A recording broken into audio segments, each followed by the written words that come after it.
sheekada kun habeen iyo habeen. Alfa leyl waleyl ama kun habeen iyo habeen waa mid ka mid ah sheekooyinka ugu dhaadheer adduunka, waana sheeko lagu qoray luqadaha caalamiga ah ee ka jira adduunka oo dhan. Waxaa soo tarjumay oo ku qoray luqadda afkeena hooyo Cabdiraxmaan Xasan Anteeno. Annagoo Team Ashraf CJ ayaa idinla socodsiin doona habeen walbo. Haddana ku soo dhawaada qaybta koowaad ee kun habeen iyo habeen. waxaana hubaal ah dhageysta inaadan marnaba ka caajisi doonin dhageysiga Alfa leyl waleyl oo midba midda ka dambaysa ay kasii macaan tahay. ku xirnaaw janaalkeena Ashraf CJ kuna soo biir adiga oo subscribe saaraya si aad wax badan ugu faa'iidid. Mahadsanid. waxaa la sheegaa Allah ayaa xaqiiqda oge inuu jiray waa hore boqor ka mid ahaa boqoradii reer Saasaan, taasoo dhacdo galbeedka Hindiya iyo Sandi. wuxuuna ahaa boqor leh awood ciidan iyo mid dhaqaalaba. wuxuu dhalay laba wiil oo kan weyn la dhihi jiray boqor Shahriyaar, kan yarna la dhihi jiray boqor Shah Zamaan. waxaa dhacday in boqorkii weynaa uu xanuunsaday xanuunkiisii geerida, kadibna isugu wacay labadiisii wiil ee amiirada ahaa. wuxuuna sheegay in boqortooyada u kala qaybiyey oo midba goonidiisa wax u xukumi doono oo aysan isku xadgudbin. kadib markii boqorkii weynaay dhinta, labadii wiil sidii ayay yeeleen oo mid walba wuxuu go'aansaday inuu boqortooyadiisii maamusho. muddo kadib markay is arki waayeen ayay isku xiiseen. boqorkii weynaa ee Shahriyaar ayaa walaalkiisa ka yaraa wuxuu u soo qoray fariin oo uu sheegayo inuu u xiisay walaalkiisa uuna u imaado. boqorkii yaraa wuu yeelay hadalka walaalkiisa, wuxuuna go'aansaday inuu aado walaalkiisa. wuxuu galay safarkii uu ugu tagi lahaa walaalkiis. markii uu jidka sii socday ayuu soo xasuustay inuu iska soo iloobay hadiyadda qaaska ahayd oo ugu talagalay walaalkiisa ka weynaa. sidaas darteed dib ayuu u soo noqday oo wuxuu qasrigiisa ku soo laabtay waqti habeen ah. markuu qolkiisa soo galay ayuu wuxuu arkay arrin argagax leh, aadna uga fajicisay. wuxuu arkay xaaskiisii oo adoon sariirta la saaran. boqor Shah Zamaan markuu arkay arrintaas ayuu adduunkii la madoobaaday. wuxuuna is yiri haddiiba naagtan falkan ku kacday adigoon magaalada si toosa uga bixin, maxaa dhici lahaa haddii aad maalmo sii maqnaan lahayd. markaas ayuu go'aansaday inuu labadoodaba ka takhaluso oo qoorta ka gooyo. qoorta ayuuna ka jaray. kadib boqorkii asigoo murugaysan ayuu iska soo baxay, wuxuuna u yimid walaalkiisii iyo boqortooyadii uu ka talinayay. kadib boqor Shahriyaar aad ayuu ugu farxay imaatinka walaalkiisa ka yar, si fiican ayuuna u soo dhaweeyey. laakiin wuxuu dareemay in walaalkiisa ka yar uusan faraxsanayn. markaas ayuu u qaatay inuu la murugaysan yahay maadaama uu ka soo fogaaday dhulkiisii iyo boqortooyadiisii. kadib boqorkii weynaa wuxuu sameeyey ee uu diyaariyey mowkib si ay ugaarsi iyo tamashlo u aadaan, asigoo uga dan lahaa in walaalkiisa ka yar kaga farxiyo si uu murugada u iloobo. maalintii la bixi rabay ayuu boqorkii yaraa ka cudur daartay inuu baxo. kadib walaalkiisii weynaa iyo kooxdiisii kaligood ayaa ugaarsigii aadeen. boqorkii yaraa asigoo qolkiisa isaga jiro aadna u murugaysan ayuu daaqadda qolkiisa oo xigtay dhinaca beerta qasriga shanqar ka dareemay. markaas ayuu dhinacii soo aaday. haddaba muxuu arkay? wuxuu arkay arrin ka yaabisay tii haysatana ka daran. waxaa beerta qasriga soo gashay dumaashidiisa uu qabay boqorkii weynaa oo adoon gacanta haysato iyo 20 jaariyadood oo mid kasta adoon gacanta ku haysato. halkii ayaana tumasho la galay. markaas ayuu boqorkii yaraa ee Shah Zamaan is yiri wallay dhibka ku haystay waxaaba ka daran dhibka walaalkaaga maanta haysto. wuxuu go'aansaday inuu iska iloobo murugadii haysay, caadina iska dhigo. markuu soo laabtay boqor Shahriyaar wuxuu dareemay isbeddelka ka muuqda walaalkiisa boqor Shah Zamaan. wuxuuna go'aansaday inuu weydiiyo. markii dambe ayuu weydiiyey. wuxuu ku yiri walaalow, halkan markaad imaanaysay waxaa kaa muuqatay muruga iyo tiiraanyo, laakiin hadda caadi ayaa tahay. waxaad ii sheegtaa waxa murugada kaa keenay iyo waxa murugada kaa qaadayba. wuxuu ku jawaabay boqorkii yaraa waan kuu sheegayaa waxa murugada iga keenay, laakiin kuuma sheegayo waxa murugada iga qaaday. markaas ayuu boqorkii weynaa ku yiri waayahay bal ii sheeg waxa murugta kuu keenay. markaas ayuu ugu sheekeeyey arrintii uu kala kulmay xaaskiisa iyo adoonkii ay sariirta la saarneedba. markaas ayuu boqor Shahriyaar yiri ilaa waa inaad ii sheegtaa waxa murugada sidaas u weyn kaa qaaday. markuu ku adkeeyey ayuu u sheegay wixii beerta qasriga ka dhacay. boqorkii weynaa wuu rumaysan waayey.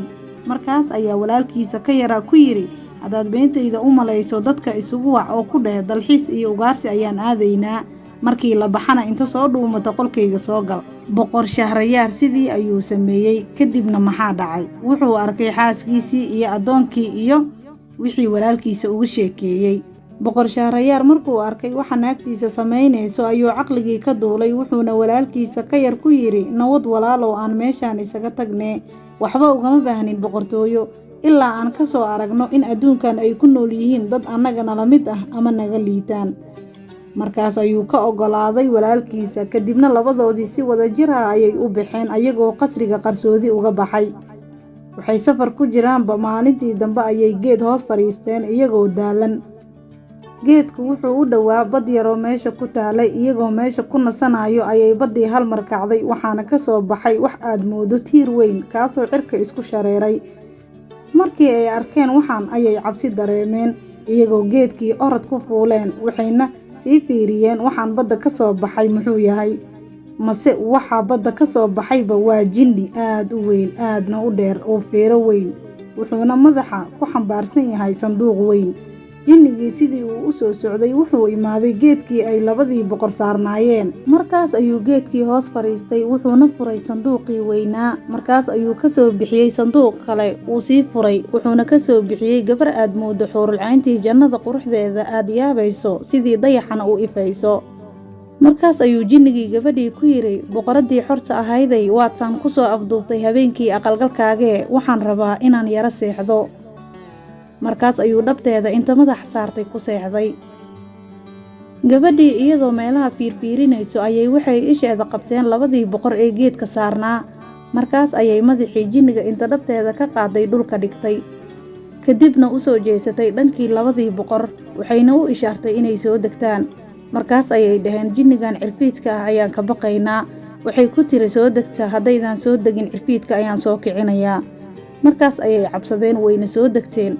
Markay soo degteen ayay ku tiri, labadiina waxaan idinka rabaa inaad ila tumataan oo aad ila raaxaysataan, balse way ka diideen. Hase yeeshee waxay ugu hanjabtay inay jinniga soo kicin doonto haddii aysan u samaynin waxay doonto. Markaas ayay waxay rabtay u sameeyeen. Markii ay hawshii dhammeeyeen ayay waxay jeebkeeda ka soo bixisay kolay yar, waxaana ku jiray in ka badan 550 faraanti. Markaas ayay ku tiri, ma garanaysaan waxa ay yihiin faraantiyaashan? Waxay dhaheen, maya, ma garanayno. Waxay ku tiri, jinnigan aad u jeedaan wuxuu isoo afduubtay habeenkii aqalgalkayga, wuxuuna igu xiray sanduuqan, asigoo ku sii xiray 7 quful, wuxuuna igu riday badda moolkeeda si uu iiga ilaaliyo wax nin ah. Sidaas oo ay tahay waxaa la tuntay dhammaan nimankii faraantiyaashan lahaa ee idinkana isiiya faraantiyadiina. Labadii boqor markii ay hadalkaas maqleen aad ayay u yaabeen, waxayna isku dhaheen, haddiiba cirfiidkan saan u weyn oo gabadhan saan u ilaalinayo ku dhaceen wixii nagu dhacay wax ka badan, waa arrin cajiib ah iyo qaadan waa. Markaas ayay labadoodii oo yaaban degdeg meeshii uga soo tageen, waxayna ku soo laabteen boqortooyadoodii.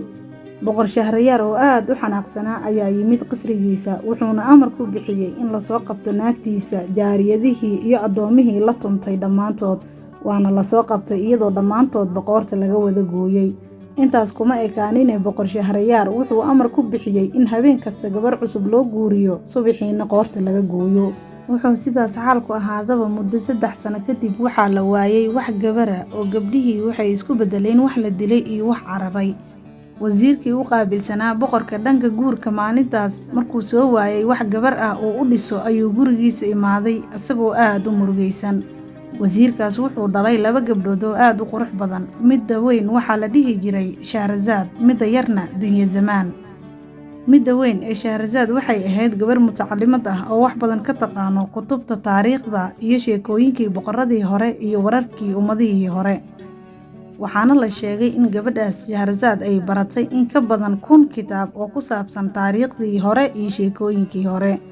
Shahrazad waxay ahayd gabar aad u caqli badan, waxayna aragtay aabaheeda oo aad u murugaysan. Waxayna ku dhahday, aabbo, maxaa kugu dhacay oo aad sidaan oo dhan ugu murugaysan tahay? Markaas ayuu wasiirkii gabadhiisa u sheegay sida ay wax u jiraan, wuxuuna yiri, waxaa la iga rabaa inaan caawa boqorka gabar u soo dhiso, haddii aan u soo dhisi waayana qoorta ayaa la iga goynayaa. Markaas ayay Shahrazad aabaheeda ku dhahday, aabbow, aniga iyo guuri 2 mid ayay noqonaysaa, in la idilo ama inaan madax furasho u noqdo gabdho badan oo muslimiin ah oo halaagsami lahaayeen.